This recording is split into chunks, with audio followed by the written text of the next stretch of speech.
Lorsque Dieu a vu ceci, il a dit non, là, certainement rien ne pourra les arrêter de faire ce qu'ils ont déjà projeté de faire. Moi, je vais descendre et je veux confondre leur langage.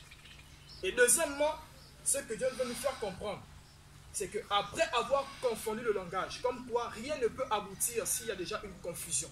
Rien ne peut aboutir s'il y a déjà une division. Pas seulement de corps, mais une division de langage. Toi, tu diras A, l'autre sera déjà S. Toi, tu diras F, l'autre sera encore à A. C'est pourquoi, avant de bâtir quelque chose, cherchons d'abord à comprendre si nous parlons tous le même langage.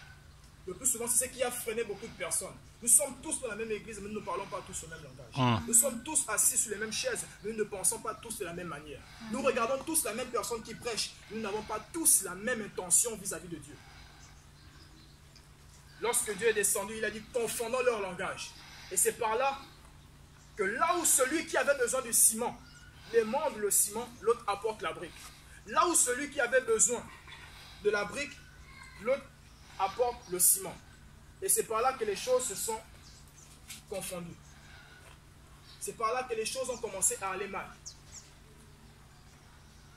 Mais pour dire que ce que Dieu recherche d'abord premièrement chez l'homme, chez tout homme spirituel, comme toute femme spirituelle, c'est d'abord l'unité.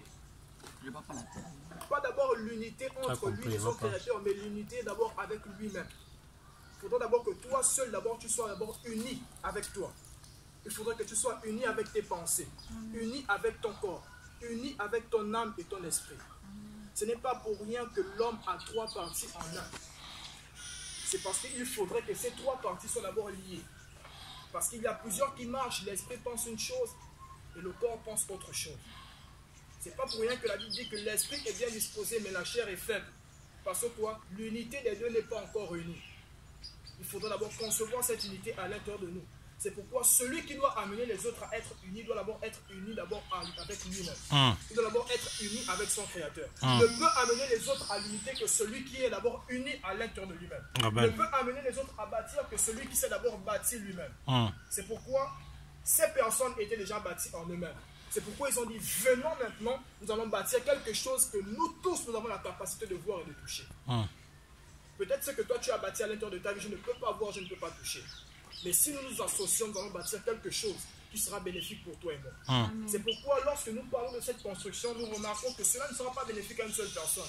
Même pas seulement pour nous, mais également pour ceux qui viendront. Et lorsqu'on parle d'unité, on ne parle pas seulement unité par la bouche. On ne parle pas seulement unité par la prière. Ce n'est pas la prière qui bâtit l'église, c'est les finances. Parce qu'il faudrait qu'on parle. Ce n'est pas seulement les associations de nuit de prière qui vont bâtir l'église, mais ce sont les finances. Si après avoir prié, et nous remarquons que parmi nous, Dieu suscite une personne qui va se lever, comme un Corneille, et apporter sa pierre à l'édifice, cela ne sera qu'un résultat à la prière ou encore à l'unité que nous avons formée entre nous. Et c'est ce qui s'est passé. Lorsqu'il dit descendons et confondons leur langage. Allons, descendons et là confondons le langage afin qu'ils n'entendent plus la langue des uns et des autres. Et l'Éternel les dispersa, c'est le verset 8, et l'Éternel les dispersa loin de là sur la face de toute la terre. Et ils cessèrent de bâtir la ville. L'Éternel n'a pas seulement confondu le langage, parce qu'après avoir confondu, il faut également les disperser. Parce que s'ils restent toujours ensemble, l'Éternel Dieu, étant donné qu'il est si grand et si bon, dis avec moi, si grand et si bon. Si grand et si bon. Étant donné qu'il est si grand et si bon, il savait que même dans la confusion, aussi longtemps qu'ils seront ensemble, ils finiront toujours par être encore unis. Et finir par se recomprendre à nouveau. Raison pour laquelle, même s'il y a la confusion, il faut les disperser.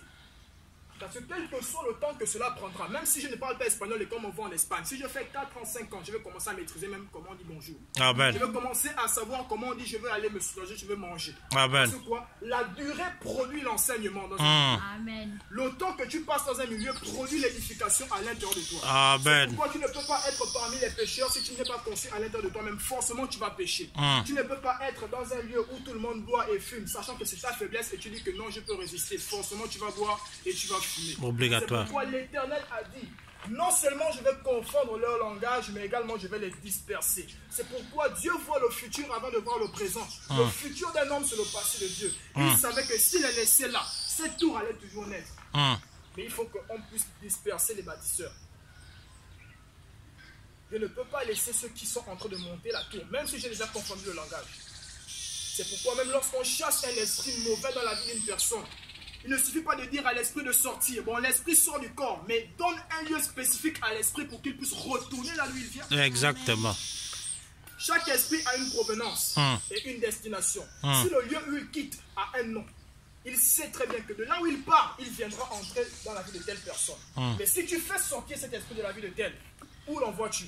Il restera toujours dans l'entourage de cette personne qui a été victime. Il dit descendant et confondant leur langage. Combien de personnes ont eu le